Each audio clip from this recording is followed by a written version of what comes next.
Shalom Bapak Ibu saudara sekalian, kita akan merenungkan firman Tuhan dari Lukas 8 ayat 22 dan 25.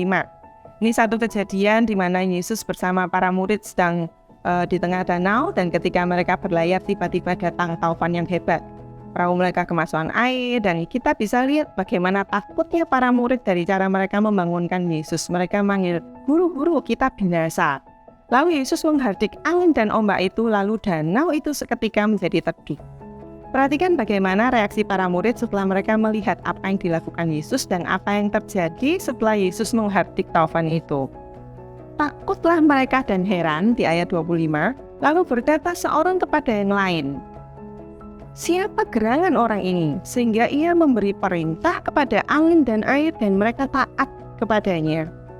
Hal yang ingin kita lakukan setelah kita merenungkan firman Tuhan hari ini di dalam kehidupan sehari-hari adalah kita mau memastikan bahwa kita mengenal Yesus secara pribadi dan dalam. Biarlah setiap persoalan yang mungkin kita hadapi itu membawa kita semakin mengenal Yesus. Sudah kenalkah kita dengan Yesus yang firman-Nya bahkan berkuasa atas alam semesta?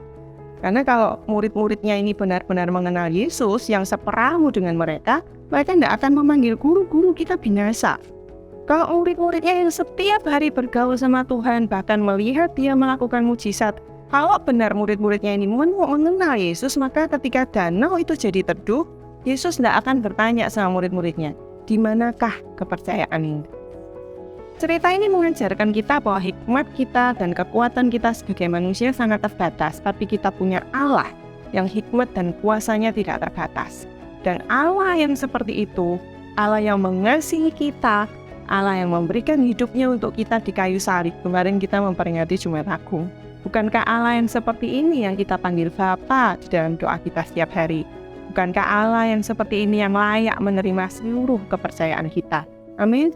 Mari kita makin rindu mengenal Dia dan kuasa firman-Nya, supaya iman kita bertumbuh dan kita bisa hidup tidak hanya berkemenangan, tetapi kita hidup semakin mengasihi Tuhan, semakin berkenan kepada Tuhan dan menyenangkan Tuhan.